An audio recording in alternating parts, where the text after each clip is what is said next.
Well, good morning, everybody. Welcome to the Underhood Show presented by Mel Hamilton Ford. My name is Phil Nightingale. Morning, Josh. Good morning. Hey, Josh, it's been a few days since we've been on here. It has been a few days. We missed. You're not telling a lie there. Yeah, it has been a few weeks or so since we've been on here together. We missed last week, of course. Sorry about that. We were up in Boone. I took the radio equipment up there with me, thinking I could do the show. Me and Nick could do it up there. And then where the schedule went, we were going to try to do one Wednesday. It didn't work out for Salt City. And then we tried to do one. We're going to do another one Saturday. And the way the schedules worked out and timing when we were racing and stuff like that, it just wasn't going to happen. It was a go deal. Yeah. So sorry we missed you last Saturday.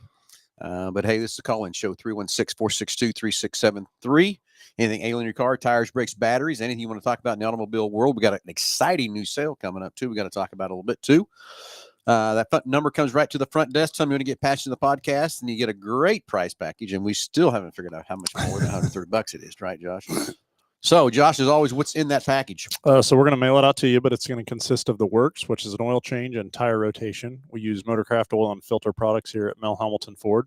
While we're performing that, we're going to complete a multi-point inspection on your vehicle, checking over the brakes, tires, steering, suspension, all the safety-related components of the vehicle, just making sure that it's geared up and ready to go for that next 5,000 miles of driving. You'll also receive yourself $10 to Mel's Diner, so you can get yourself something to eat and drink while you're here with us at the Big Corner. Complete nitrogen on your tires, and so you get all the great benefits that nitrogen has to offer. And then a BG products package, which consists of a can of 44K for your fuel system, and then MOA for your engine oil as well. And again, just making sure that vehicle is geared up and ready to go for that next 5,000 miles of driving. All right, 316-462-3673, number right there on the screen. We'll get you in, and we can make it happen. So, again, apologizing for the last couple of weeks of scheduling and holidays, too, when we kind of haven't been on here also. So, but I had all intentions of having a show Wednesday up at Boone Speedway in Iowa, and then really had some good intentions. And I even called Josh Friday afternoon and said, Josh, I see the schedule for tomorrow. It's just not going to happen. Sorry, I took the equipment. I guess I shouldn't have, but I sat in the trailer a whole time there from that part too. So, and we were going to do one Wednesday, and we were running around crazy on Wednesday night about 6 o'clock. There's just no way that was going to happen either. Nick said, let's just pull the phones out here real quick and do it. I said, people won't be able to hear very good and all that kind of stuff. So a lot going on up there, isn't there? You know, if you've not been to the Super Nationals, it's a wild and crazy time. It's probably one of my funnest races to go to. It's a long drawn out deal. From that part, I mean, there was one day I think I would describe it as a process. It's a process. You know, the thing about the Super Nationals, you know, there was almost 300 stock cars and 250 some modifieds there, and they all got a race every day, and you qualify in.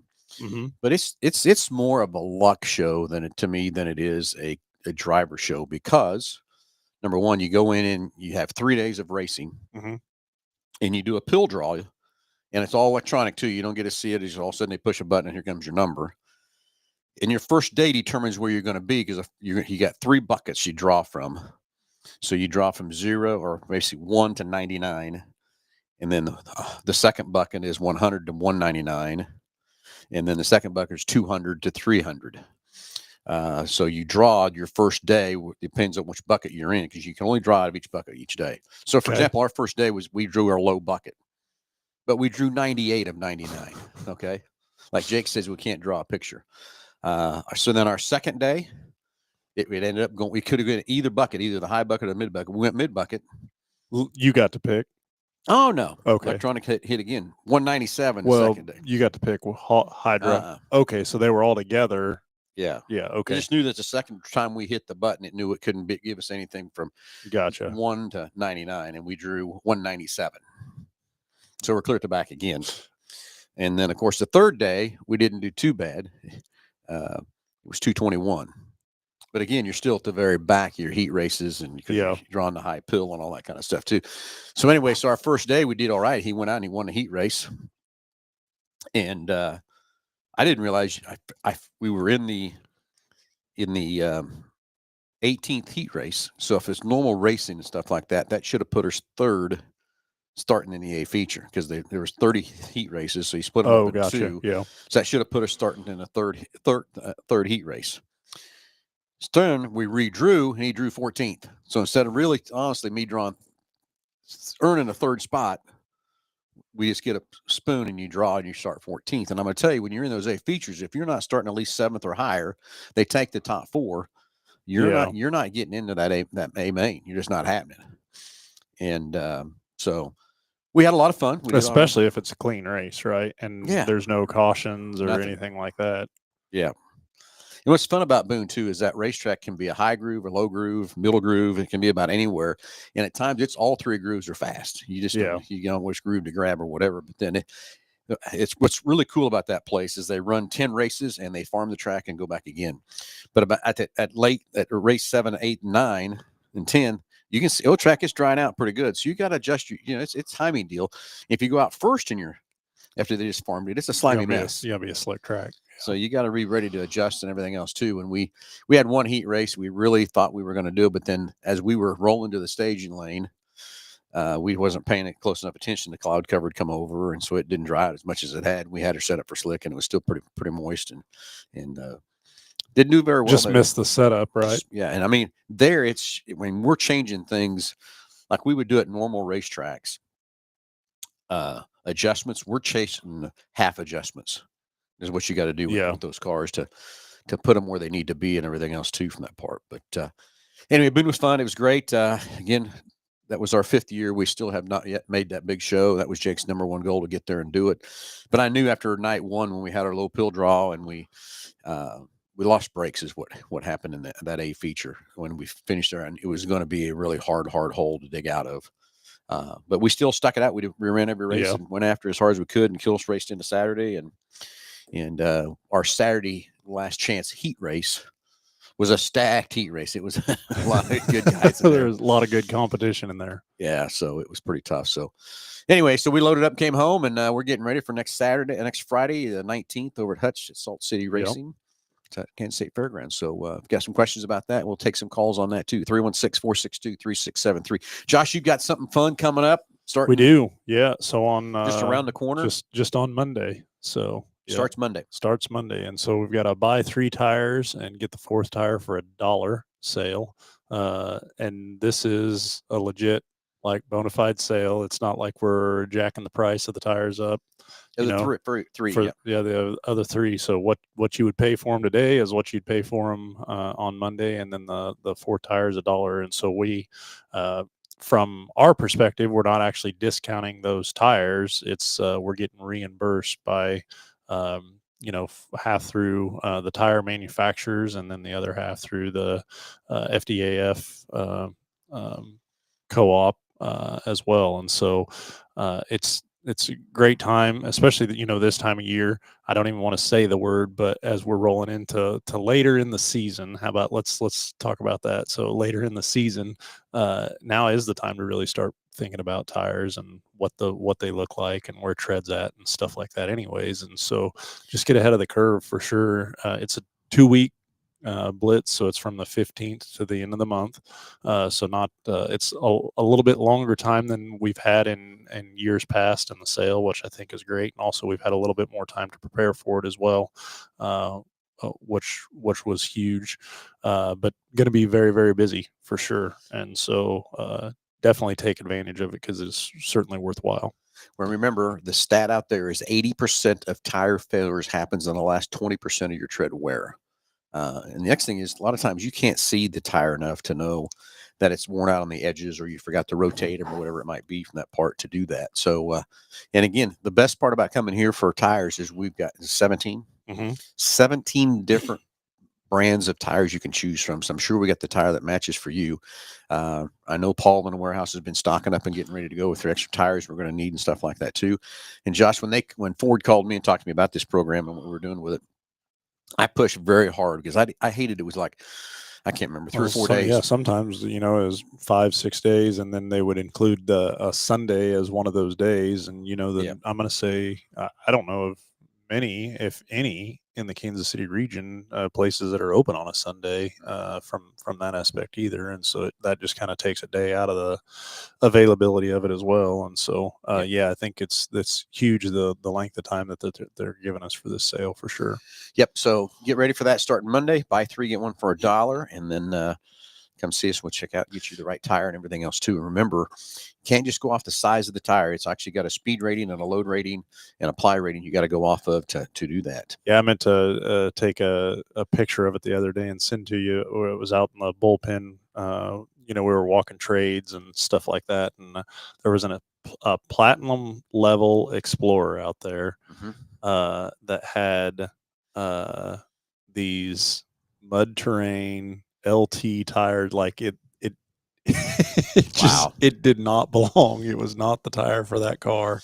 And I don't know if it was a price thing or a budget thing or an availability thing, but that tire did not belong on that car. Yeah. And somebody sold it or bought it and got away with it. And, it just it just blew me away what they had put on there for sure. And so what that amounts to is that tire store, wherever they went, that was the only size, the only tire they had available in that size, whether it matched it or it didn't, and they put it on there because it was the right size. But I guarantee you, we already know the ply rating's off. I guarantee you, the load rating is way off, and the speed rating I guarantee is way off. And then I'll almost promise you that it rode really nice. The noise that it had to make and the ride that it gave. But also, I mean, the tires are part of the steering and suspension, right? The handling dynamics of that car, how it's going to corner, how it's going to perform. That's part of the equation. And so when you change it, it's going to be completely different for sure. So, hey, let's go to the phones. Let's talk to Jeremy. Jeremy, good morning. You're on live with Under the Hood. Yeah, good morning. How are you guys this morning? Perfect. Good. I got a question regarding headlights. I want to know what your guys' suggestion is on the old halogens on trucks and SUVs and cars. Some of these newer ones now they have them. I guess whether they the bright white LED lights. I'm not talking like daytime running lights. Yeah. Not that. I'm just talking the actual light bulb itself. I mean, what do you guys suggest? Because I've looked on the internet. Man, there's like hundreds of different kinds, and I mean, it's just tough to tell. Which ones are worth getting or not. Some of them they have like the little, I don't know, like little turbo fans on them and stuff, because I'm assuming LED lights get super hot like vehicles and stuff. So I just, we had one vehicle where, we have the, like factory LEDs, and, we got a couple of older vehicles that are, the old school, just regular, I don't know, what do you call them? Like the yellow halogen lights, So what do you guys recommend for switching those over? Great question there too, because you are right. You go on the internet and you're going to find all kinds of bulbs and lights and all kinds of crazy stuff. And it's going to go back to these, whatever you put in there is you get what you pay for. If you go strictly on price, they're not going to last very long, or they're going to overheat and melt out headlights. We've seen so many situations of the wrong applications of those lights and stuff too, but I understand why you want to get something better. I mean, today's headlights that we have in these new cars, I mean, are so much safer. They light up the ditches for you for the deers. You can see so much further and everything else too. So I get what you're doing. The only thing I hesitate with you real quick is what's the actual headlight condition? Because even though the headlight is not, if it's clouded over a little bit and you still put one of those nice LED bulbs in there, it's still not going to, go through that lens of that headlight. So the first thing would be is making sure those headlights are nice, clear, and everything else. And if they're not, we can actually restore those headlights back to clear from that part. But as far as a brand, so just the other day we ran into this right with a set of taillights and the expense of some of these newer products. I mean, it's insane. You can get $2,000 wrapped up in a headlight, probably pretty easy at this point. But also that headlight assembly is designed for the bulb or the illumination device that's in it. And so with all the trades that we take in and stuff, you see all sorts of stuff, people that maybe just bought an HID or LED bulb conversion. And so they took a conventional light and put a LED conversion into it. but then that conversion, it got so hot, like it melted the surrounding of the light, or it, started cracking out the Oh lens wow. because it was so hot, or, the cut wires to convert pigtails. And so, you, whatever you're doing, what Phil made mention of to begin with is you really do get what you pay for. And if you think you're going to get Uh-huh. a conversion kit for, a couple $100, it's not going to happen. Or it will work, but then it's not going to work for very long. You could potentially do trouble or damage to modules, down the road, because the way that vehicle is set up, versus, the way that circuit is set up, it's only designed to carry so much load with, maybe a conventional type bulb, but then you run it on an LED version, and it's drawing so much more power because of the driver for that LED portion of it. Like, you could easily burn out the circuit in the modules and now cause even more trouble within the vehicle. Although that worked for a season, doing that for too long is going to cause potentially additional damage and stuff like that. And Oh, so okay. it's I was gonna say, so yeah, because I've seen some where they'll have like what you're talking about, like an LED conversion kit, whatever the price may be, or you just see like the actual LED bulbs that they have the little whatever we call the turbo fan, two little things on the end.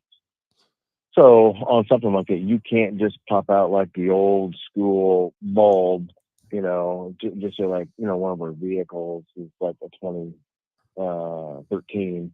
You can't just pop that out and put that in, or you can, but I mean, it basically may cause damage. correct. Yeah. So what I'm saying is, that those conversion kits like that, they may work for a season or for an intern, but long term, like the lens itself probably wasn't designed for that. The circuitry or the wiring wasn't designed for that. And, over a long period of time, you're going to do additional damage to other components, to that vehicle in running that conversion So style kit. okay, so these, and I see, with like strips and stuff, but yeah, because these LEDs, I see on the internet, these are different than like our house LED light bulbs, because with these house LED light bulbs, like the old incandescent, they're actually they don't put off all the heat, but then these are different, obviously, but they put off more heat, right? Correct. Yeah. Correct. Yeah. Okay, so I guess my that goes back to my original question: is what do you guys suggest? Because once you're used to driving one vehicle that just comes stock with these Yeah.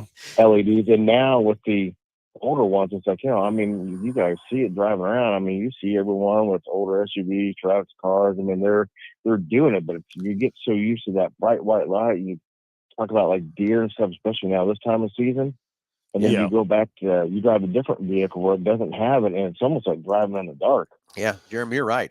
When I get behind the wheel of somebody else's car or test drive one at night or whatever, something, it makes me scary. And you're right. When I'm driving down the highway and I see that amber light coming at me, I'm thinking, oh, here we go, too. So, Josh, you got to. Well, and so my suggestion is definitely, so there's really stages, and it's really kind of budgetary that makes a decision as to what that looks like. And so for me, like minimal cost, and to get the best results with the least amount of funds would be like what Phil is saying or started out with, and that is making sure that your lenses are very clean, with maybe a headlight restoration kit to make sure the clarity in which the light is trying to get through is optimal.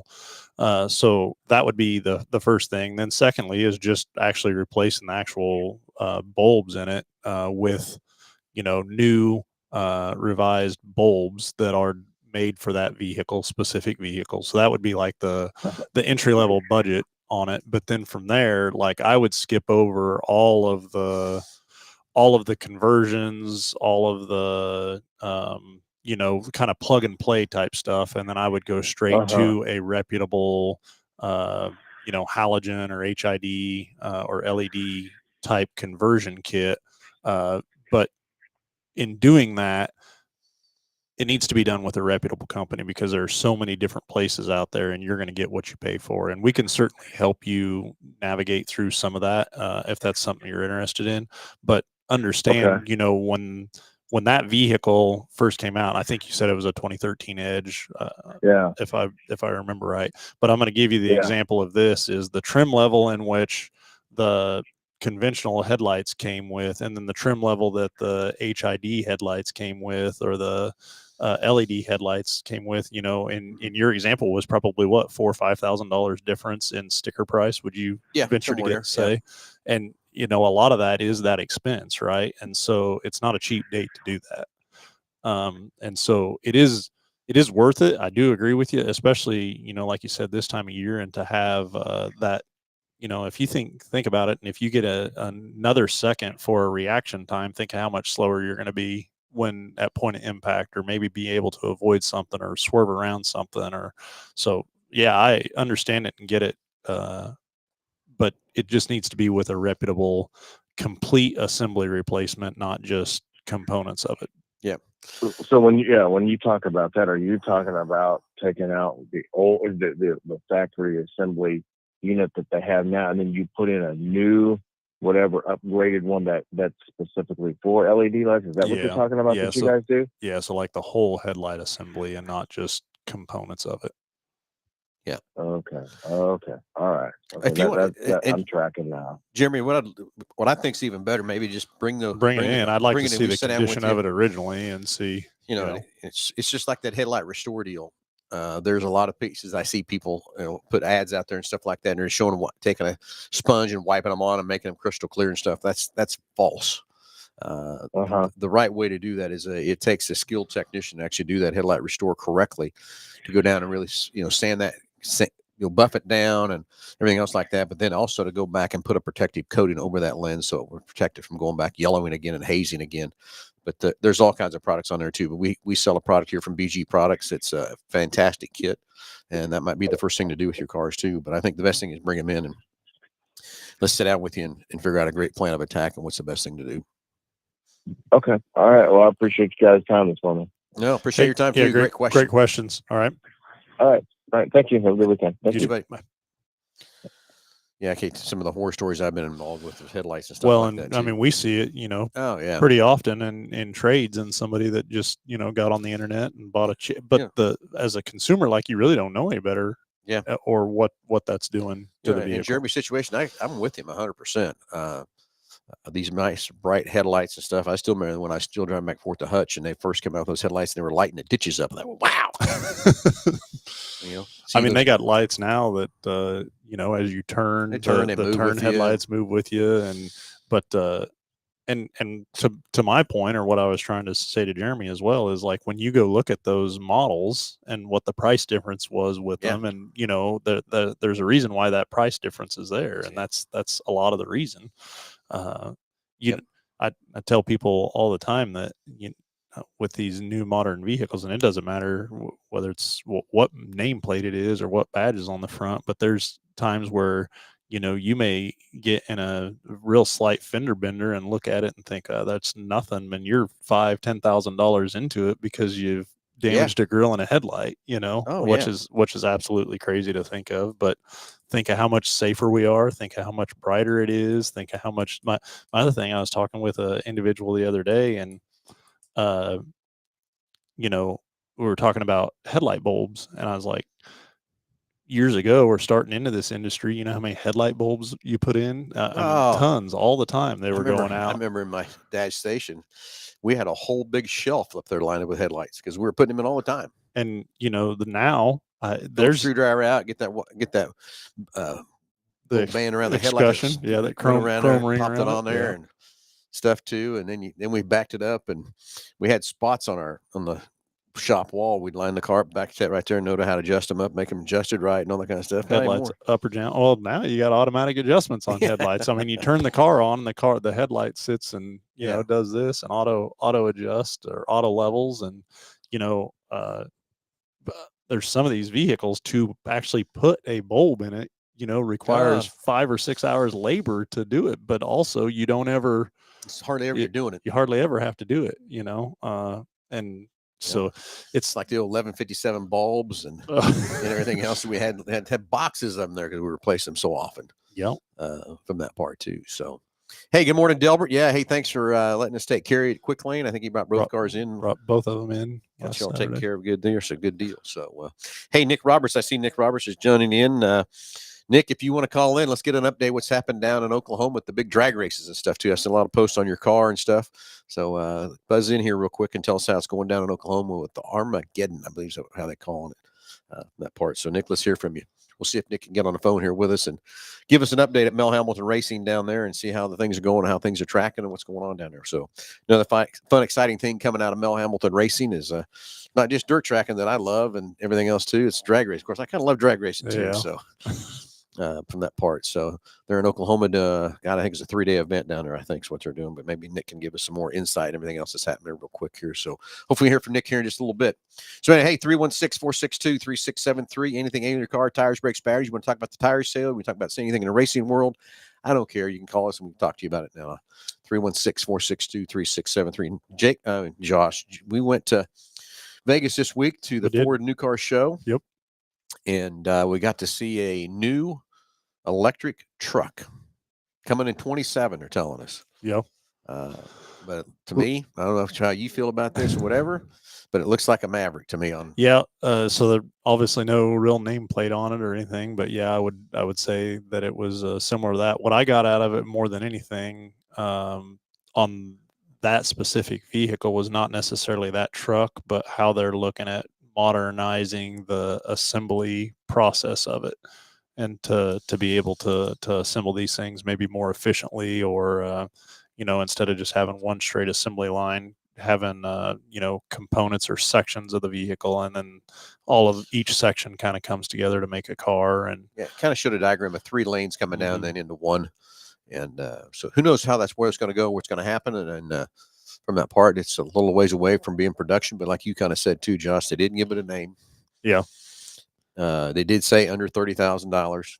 Yeah. Which is cool on that part of the deal, but we'll see what's happening. See how that we didn't get plays much out. information. No. So the Lobo F-150, you finally mentioned that we may see one of those here in 3 or 4 months. I haven't looked at my order bank to see where they're at, if they really are building whatever, but they say they're finally going to build. We saw that 2 years ago.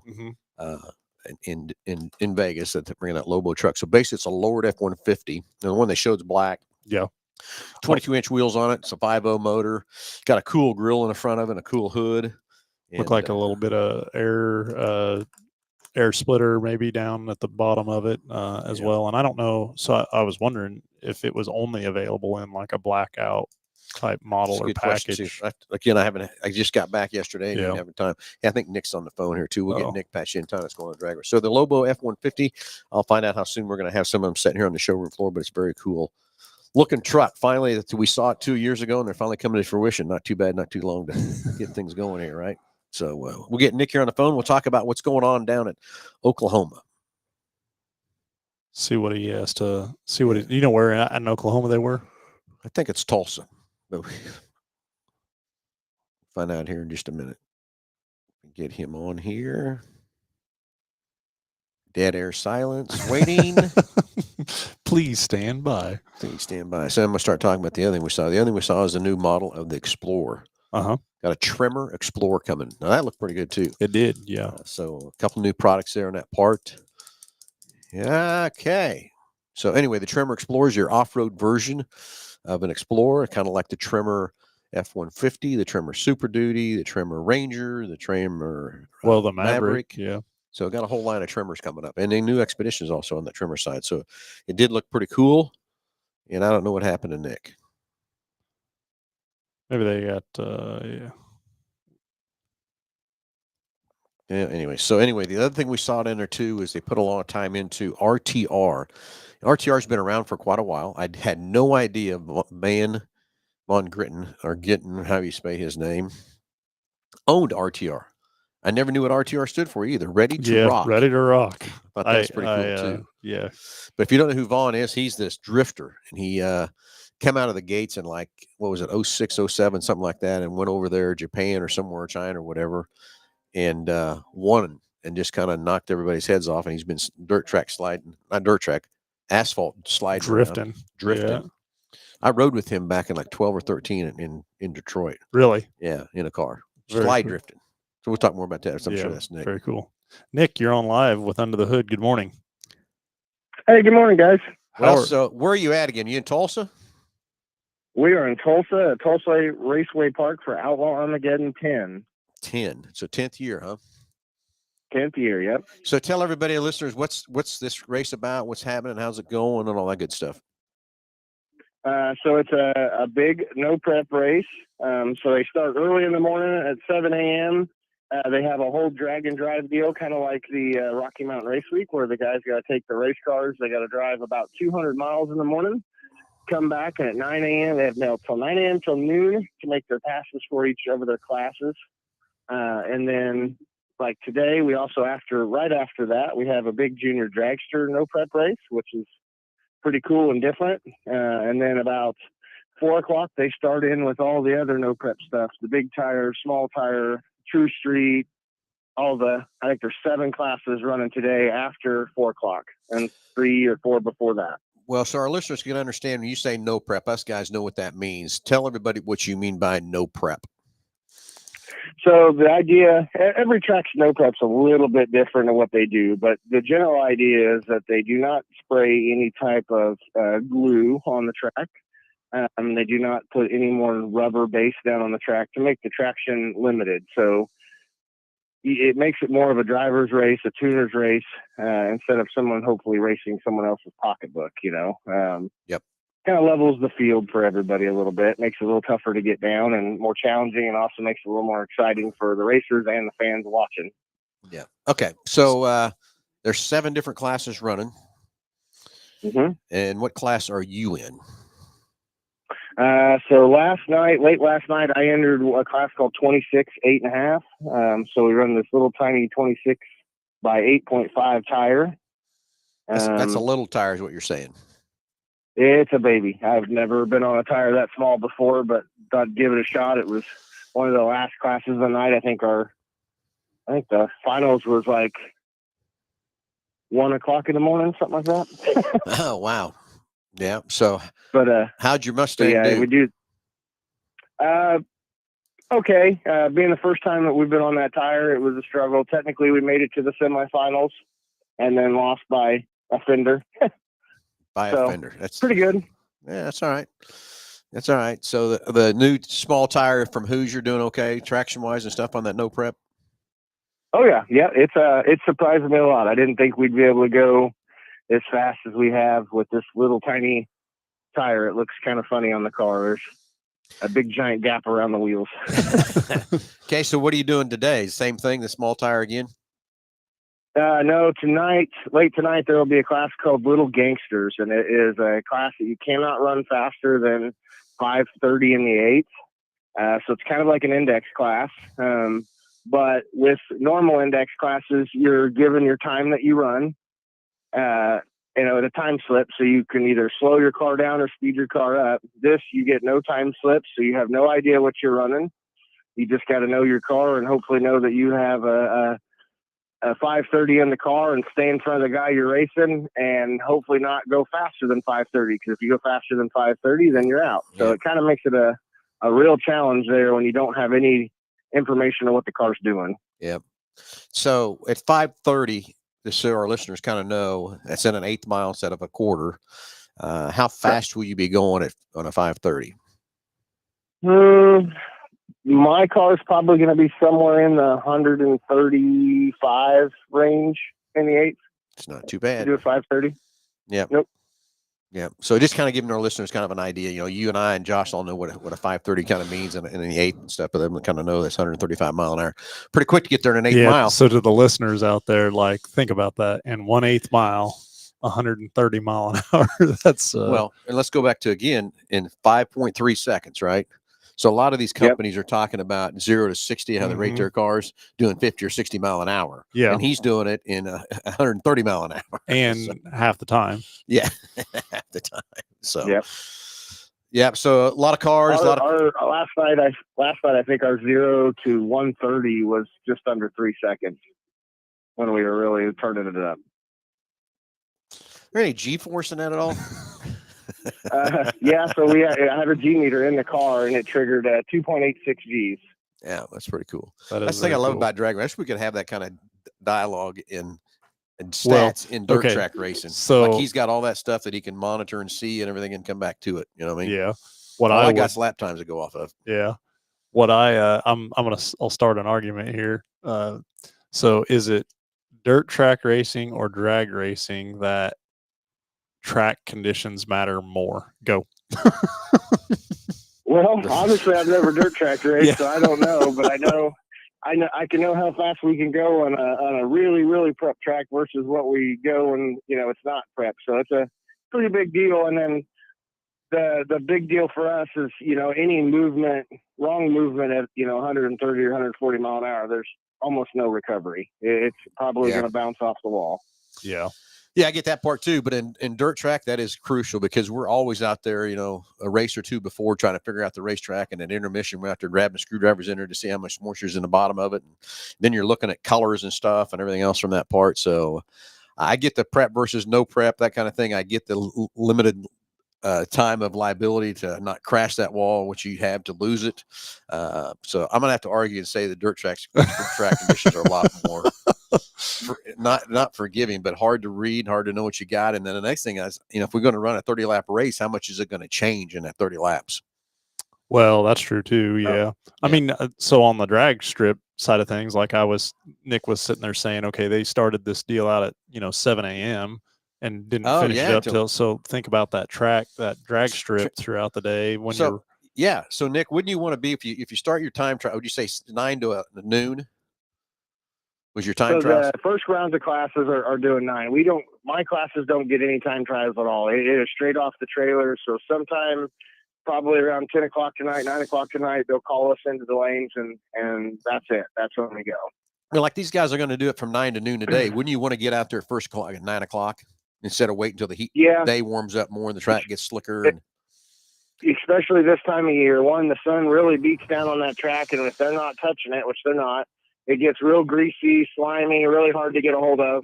And then as the day gets on, it'll get worse and worse and worse. And then about the time the sun comes around or goes down, it gets really, really good. The track tightens up, it shocks it. But then now this time of year, you start getting a little more into the evening, the dew sets in. Yeah, get a little moisture on it. And so then you get moisture on it, and then it gets really, really dangerous. So you don't have, like, even the races where if they were running us more of a consistent time period, like let's say one every on the hour or something, it would be a very hard target to hit. And even, first round to second round to third round in the evening, it's going to get worse as the night goes on because it's guaranteed the dew is going to set in. Well, see, I would think, but maybe I'm wrong, with the dew getting on the track with the cars going down and, a hard Making rubber, and then also the it. exhaust, the heat of the cars and stuff like that would get that dew off there, but it doesn't, is what you're saying. It kind of the rubber that they're putting on the track, from the tires is almost like a sponge in a way. It can suck up moisture, oils, anything off the track, and you drive over it enough, then it puts heat on it, and it starts bringing the moisture to the top, kind of like asphalt. And then you're in a slip and slide type of scenario. Yeah. So then what? How many cars are there? Oh man, I don't know. It is pretty packed. Are we talking like 200, or are you talking 500, or are you talking how many? I would say probably between 200 to 250, pretty easy. Yeah. Yep. Anyway, I saw Josh Ford was loaded up with his junior dragster. He was headed there too, right? Is there a class for junior dragsters? Yep. Thought so too. Yep. He stopped by and seen us this morning, and his daughter should be running. I think they're going to run the juniors starting at like 10:30. They're going to do something. Any other locals you've seen down there from our area? Quite a few. There's a lot of Wichita people here. There's a lot of spectators from Wichita that came over and talked to us at the booth last night. It's actually a pretty good showing for Wichita here. Yeah. One of the things that you had mentioned early on in this deal was the drag and drive or drive and drag portion of it. And so, from our listeners out there, you said, so they've got to put 200 miles on it and then go to the track with it. Is that correct? Yep. They'll set out a route that they have to follow, and they'll take pictures along the route. just kind of like we do at Rocky Mountain. Yeah. And then they come up and they'll get lined up right after they get in the gate. They have a few minutes to get up to the track. They make their passes.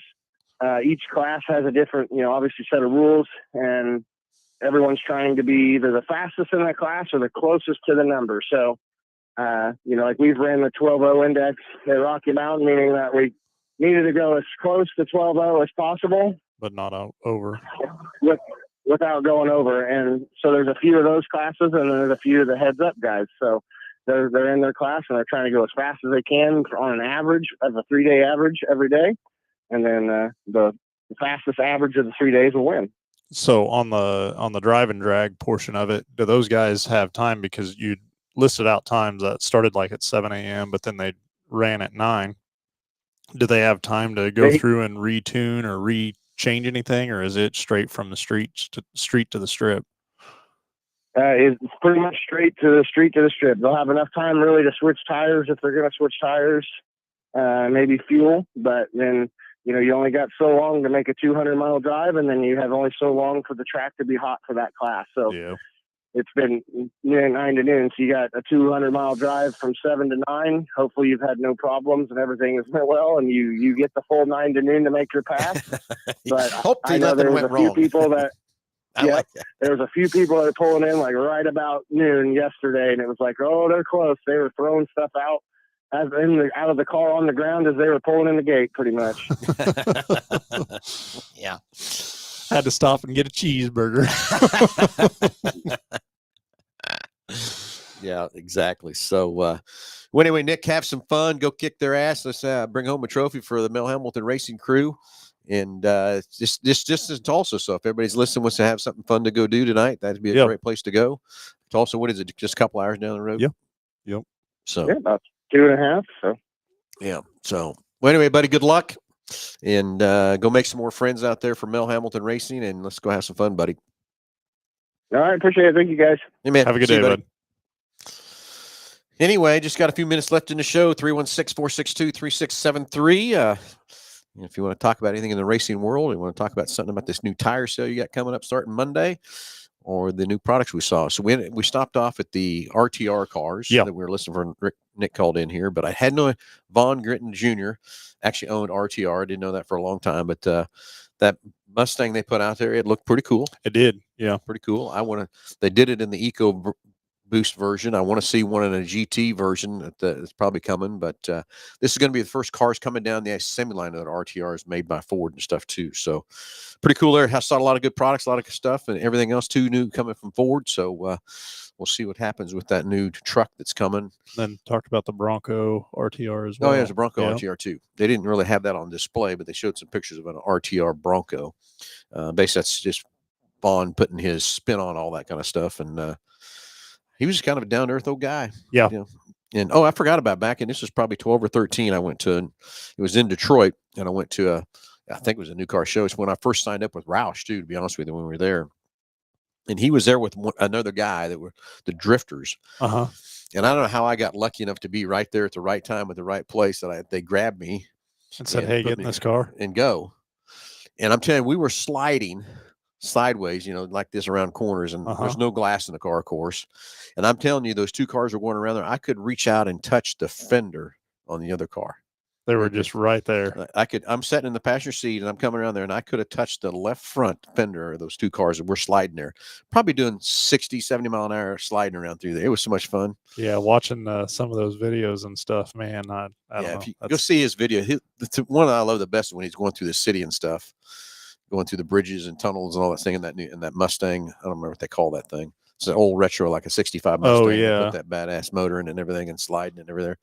So, yeah, very cool. So, a lot of exciting stuff coming. Very much so. Yep. Anyway, Josh, tire seal again. Let's go through that real quick. It's coming up starting Monday, not today, starting Monday, right? Yeah, it starts on Monday. And it's a buy 3, get the 4th tire for $1. We've got up to 17 different manufacturers that those are available on. And so we have definitely something that will fit your needs, wants, budget, all of that stuff to be able to check all the boxes for sure. And, it's an instant sale, so it's not a rebate. You don't have to wait for it. It's at point of purchase. for sure. And so now's a great time to do that. So if you need tires, definitely take advantage of that. That goes through the end of the month, ends the end of September, and it starts Monday. So Okay, everybody, we're going to sign out. Thanks for the great couple calls we had there, and I hope Nick has some fun down there at Tulsa Speedway. So if you want to go down and check out the drag racing, it's a couple hours down the road. Sounds like a lot of fun with a bunch of cars there too. So, very good. Okay, everybody, have a great weekend. We will talk to you Wednesday night at 5:30 for an update on Salt City Racing, and we'll see you guys and everybody next Saturday, 9 a.m.